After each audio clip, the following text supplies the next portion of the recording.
Mark chapter 10, verse number 45 says this. For even the Son of Man came not to be ministered unto, but to minister, and to give his life a ransom for many. And they came to Jericho.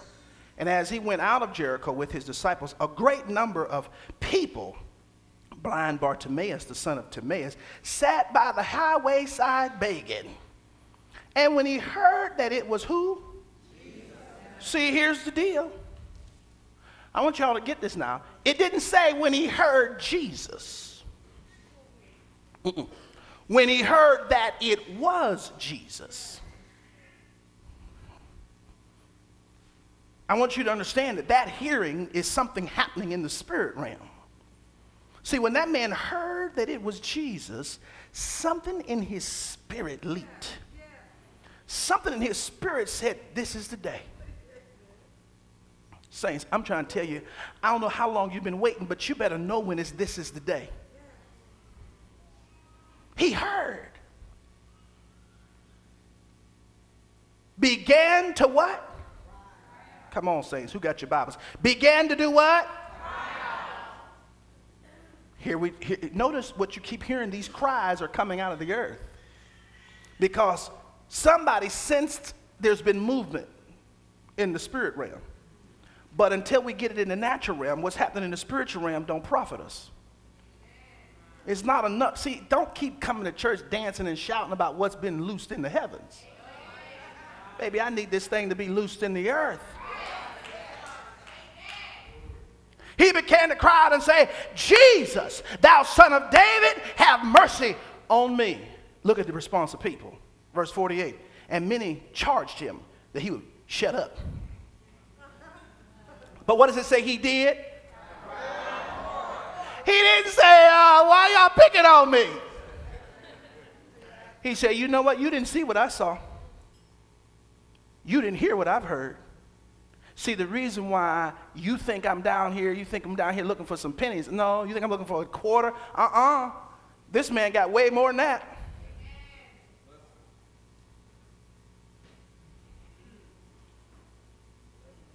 You said, hold your peace, but he cried the more. What? Look at it. A great deal. This man is turning the place upside down. They talking about quiet. He said, Jesus, quiet, Jesus. See, I'm telling you something, all of you Presbyterians, all of you quiet Methodists, there got to come a time in your life when you say, I have had enough waiting. And you got to open your mouth in courage and confidence.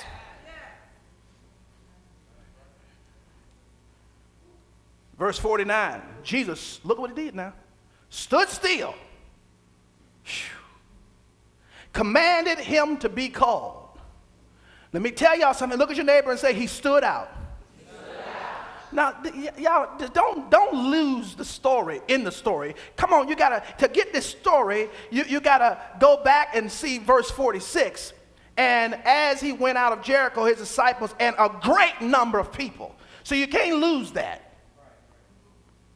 A great number of people are there. And how many of y'all know they wasn't just all standing quiet?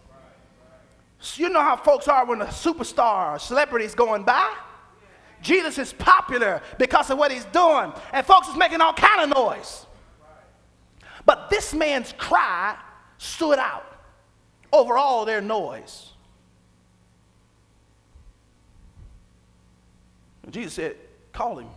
Yeah. And they called the blind man, saying unto him, be of good cheer, rise, he calleth thee. Now here's the deal. Verse 50. He, casting away his garment, rose and came to Jesus. Now that's big. Because blind people in that day had a specific outer garment that they wore daily. Before he even went to Jesus, before he even got healed, he said, ain't no need me taking this off. Ain't no need me wearing this. Last time I'm going to need this. I won't be needing this. I said he didn't wait till he got healed to take it off. There's a whole lot of people lay their stuff down when they got healed. This man laid his down on his way. You got to know when it's your day. I'm talking about confidence. He said, I ain't going to need this no more. Look at your neighbor and say, I ain't coming back with this thing. Now, let's go deeper in this. Let's go deeper in this so you get it, because you've got a responsibility. See, if he had went to Jesus with that on, he'd have been saying that there's a possibility you can do it, but you may not do it. So I'm going to have it just in case I need it coming back. But when he takes it off, he worships Jesus to a whole nother level of obligation that says, if I come back blind, you ain't who you say you are. Oh my God. If I come back blind, it ain't because I can't do it. It's because you didn't do it. I'm going to show you what I believe. I'm going to take it off. I'm going to lay it down before I even get up from here. And this is what's so good about it. The man didn't get up and down screaming. The Bible said that he stayed in his spot and cried. Because he said, I recognize you the king. And I'm not just going to violate your presence. I'm going to come at your request. And so he laid there with all his blind paraphernalia on. He dressed in the part. Some of y'all depressed and you looking the part. Some of y'all frustrated and you looking the part. Some of y'all don't believe God and you looking the part. But have you heard anything of Jesus coming through? Have anybody sensed that the Lord is getting ready to do something in your life? Because if you've heard anything, it's time to take them depression clothes off. It's time to take that rebellion off. It's time to take that foolish garment. Oh my God. Woo!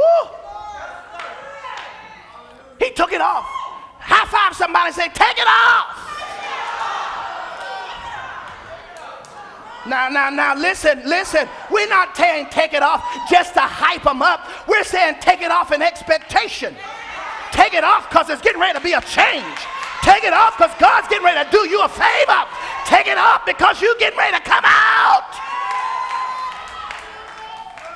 Y'all got to help me. These last few weeks, I feel something in my spirit happening.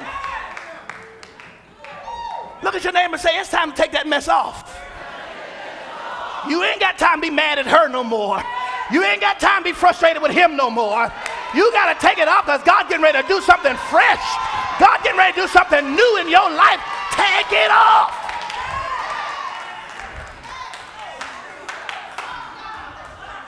Take it off.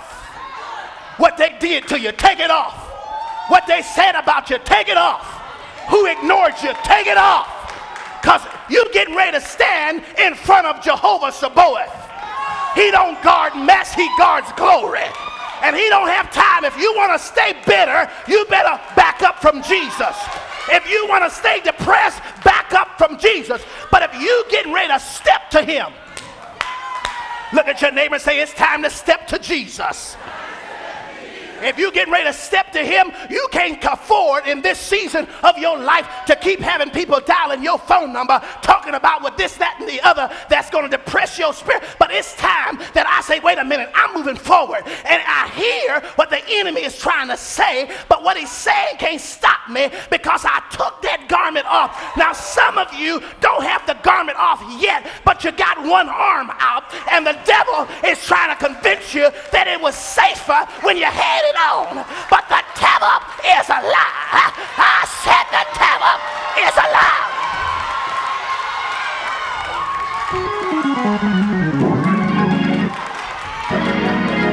Oh, Baba Bosheke. Hey, Kashama.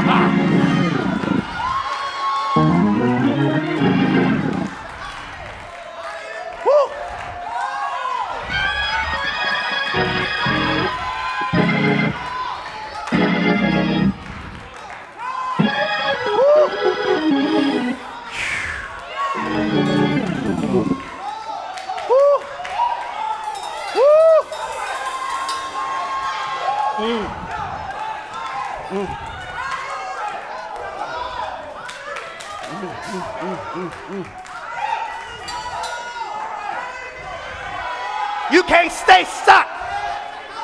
God God has ordered something to get in the earth.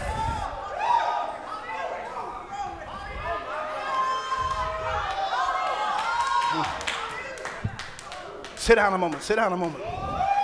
I need to finish this part. Jesus answered and said unto him, what wilt thou that I should do unto thee? The blind man said unto him, Lord, that I might receive my sight. Jesus said unto him, go thy way. I didn't make you whole. Go your way. I didn't make you whole. You saw wholeness and you wouldn't stop. In spite of your blindness, you wouldn't stop. What made you whole is that you got a heavenly vision and you wouldn't let nothing in the earth stop you from receiving it. Jesus said, I'm obligated to give it to you because you saw it. If you don't cry out to me, Bartimaeus, I'll keep on walking. Because I don't have to stop if you don't want me. I'll keep right on going. Because the Bible said after the cry, he stood still.